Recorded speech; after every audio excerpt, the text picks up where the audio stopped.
Hello viewers, welcome to Mate TV. My name is Tofumi, and here as usual we are going to be talking about what is happening around us. Alright, so first off we're going to be talking about the popular issue that has been happening. That is the issue with the beavers. If the beavers is going to be released to the political party that wants to investigate the beaver. The reconfiguring of the beavers doesn't mean the data will be tampered as the people fears it will be. The former director of the Voter Education and Publicity INEC has something to say about the beavers. From my limited experience, I know that the information contained, the data contained in the beavers can be saved, can be backed up both in cloud and servers. It certainly can. You don't necessarily have to tamper it to reconfigure it. People have to understand what reconfiguration means or what it consists of. I know, for example, that these machines were configured to start at about 8:30 on a certain day, the last election day, 28th of February. Now, to use it for another election, you have to configure it for the specific date of the election, and you cannot start before that particular time. Elections polls open at 8:30, so if you configure it to start at 7:30, it probably will not start unless you configure it to start at that time. I think it's a question of trust as well. Figures should not be, accreditation figures or no figures should be put into the beavers until the time limited for opening of polls. And automatically, as you program it, it shuts down at a particular time, by which time it's expected that everybody who was in the queue at 2:30 will have voted. So it doesn't shut down at 2:30, but a period of grace, maybe 4, 5, 6 hours, so that it can enable the device take care of everybody. Well, automatically it will shut down. Thereafter, you cannot accredit anybody unless and until you reconfigure it again. So that's basically the importance of that. But yes, you can save all the data and information. The interesting thing is that Dr. Onyechi Ikpeazu was in the Osun governorship election petition as well. So his own experience there, I'm sure, informed, who is now counsel to the Labour Party, informed his caution when he did say explicitly that, look, he has had some experience, and that is true, because in Osun, some of the data had not been synchronized between the beavers and the back end and the servers. So that was why he said there was some difference between the certified true copy given to the APC in the Osun election petition and that given to the PDP by that the same INEC. So one has to be extremely careful, and I'm happy, and it's usual for the courts to allow all interested parties, not just the petitioner, but also the respondents, any party to the petition, to have access so that they can watch the process, can monitor the process, and they get all the information and data that they require without tampering, and while preserving the integrity of that data and the availability of this device to be used for subsequent elections. Next up, we're going to be talking about the Labour Party spokesman in person of Yenusa Tanko. He says that Gbadebo Vivor, the governor candidate for Lagos State, is a true Lagosian. Let's hear what he has to say. Attempts have been made to give him a kind of a name that is not his, calling him that probably is not, let me use the word, Omwale, as using it. That means they are talking that he's a bastard. But unfortunately for them, he's more real a Lagosian than any one of them. I'll give you an example. The present governor himself is from Ogun State. Present governor of this particular state is from Ogun State. Now talk about the state assembly speaker, Obasa, he's from Ogun State. And then the deputy vice president, deputy of the state, also Hamzat, is from Ogun State. In fact, his own father is a king from Ogun State. The Lagos West Central, that is Olamilekun Yayi, he himself is from Ogun State. So virtually, those that are leading Lagos at this present time, including the past governors who have been from Osun State, from Irabuji, the present so-called elected president, all of them are the ones that are claiming that they are the ones that come from another state and governing Lagos. But here you have your own son running for the governorship of this particular state, a bona fide indigene of Lagos State, trying to change the thing, and then they are giving him a kind of a name that is not his. So for us, it's clean. We don't want to go into issues, but we are ready to remove our gloves to tell Nigerians, especially Lagosians, the level of corruption that is endemic in this particular governance. And if they try to do anything of that, we are going to expose them bit by bit with facts. We're going to be talking about Babajide Sanwoolu. Babajide Sanwoolu is also running for the second tenure as the governor of Lagos State. In an interview, Babajide Sanwoolu speaks on ethnicity, bigotry, and thuggery that is seen to be very rampant in Lagos State. And he also speaks on how he's going to tackle all these major problems. You said it, it's center of excellence. And that's a word in which I want to, so if indeed we're excellent, there's some things that we need to be able to be globally competitive with, the resilience, our ability to make sure Lagos continue to, create opportunity for everyone. FDI's numbers in the country shows that Lagos continue to wrap up, right? So, but in terms of specifics, to the extent that we do all of these identified trainings and bringing skills out, we also don't have rules over who comes into Lagos at what point. We don't have a border post at Ojota or anywhere coming into Lagos. So we usually have a challenge to know where are all of these people coming from. Because for us, a Lagos that is a center of excellence must continue to speak to that excellence in every sense of it. It's a place where people come in, do business, do well, and they can create wealth for themselves and their family and the ecosystem, the community in which they live. That is our primary, driver, right?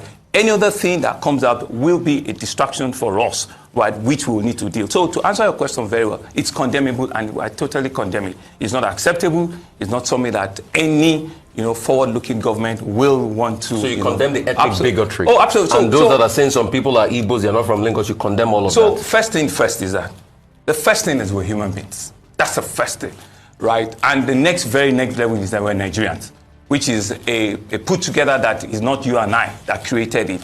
The moment we can put that into inclusion, then the next question we'll ask ourselves is, okay, so Ayo needs to go to an hospital. At the point of she's going to deliver, would she say that she needs a Yoruba doctor or she needs an Igbo doctor for her baby to be catched? Or you are going to a bakery and you want to ask that you want a Yoruba bread that is manufactured as against, an Igbo bread. Or Ruben here will go to a butcher and says, it's only the meat that has been cut by an Hausa man and a Yoruba man that I'm going to eat. For as long as those don't divide us, for as long as those are not the parentheses in which we judge ourselves, these other lines that politics has brought, it's just supposed to be a little dot and move away very, very quickly. We should not even ventilate it. We should not give it anything to hold a space in us. Because what drives us is that I want to enter an Uber. I'm not asking you where are you from. I want to go into a bakery. I'm not asking who baked this bread. Those are the things, in my view, that defines the excellence that we have in Lagos. And that's what we should promote, right? We could have a flash, to say that, this person is not from my town. Which town? Right? We're Nigerians, we're human beings. Nobody has, that dominant thing about it. So the real, answer to that is it's not something that I will, push for. It's not something that, I would continue to ventilate. But I understand and I also appreciate that in local communities, there are cultural issues. There are cultural issues that people want to preserve based on the number of years they've been in a place or something. So those also could be, respect, because you are, in a place where some people say we've been here for 300, 400, 500 years. These are the ways in which we do things. But the world is actually indeed becoming a single dot, a global market. Okay. I also want to talk about the case of thuggery. Thuggery was so rife that you claimed it prevented you from going to the debates, that you don't want to stand and gun violence and on all of that. Yes. So, but what would you like to say about the thuggery that happened during the elections? Are you going to condemn it? It's totally. And a lot of people are saying the state should be able to clamp down on the thugs. What are you going to do as regards that? And why didn't you attend the debate? People are asking. So there are too many things you are putting together. Sorry, I only get to see you once. No, well, it's a no. I like that, but it's condemnable. No society, no leader worth his worth will indeed allow a state to be run by people that we cannot even identify. Right? So that's condemnable. And I think the military, the entire security operatives should be able to deal with that. I was in my house, like I'm sure with all of you, and so it's not something we should entertain in our society. To ask the question around why did I, it would have been nice if Arise have invited me, I probably would have turned up, but I did out, and I put out a statement, and I told the organizers that if you want to be in a leadership position to run the 6th largest economy, right, in Africa, there are some rules that you should not be found.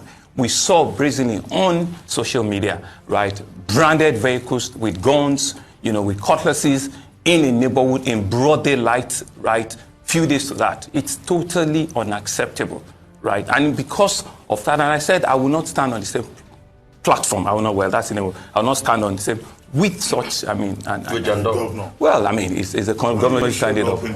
Next, we're going to be talking about the fatal collision that happened between the BRT and a train in Lagos in Ikeja. And an update on what happened and the casualty that was caused has been brought. Let's listen to what they have to say about this.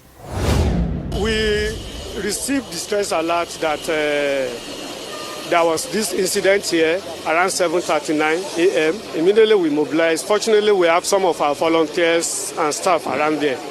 So on getting here, we found out that this incident happened at PW, and this where we are now is Shogunle. On getting here, we were able to recover 2 adult female dead. We recovered 2 dead and 1 male adult recovered.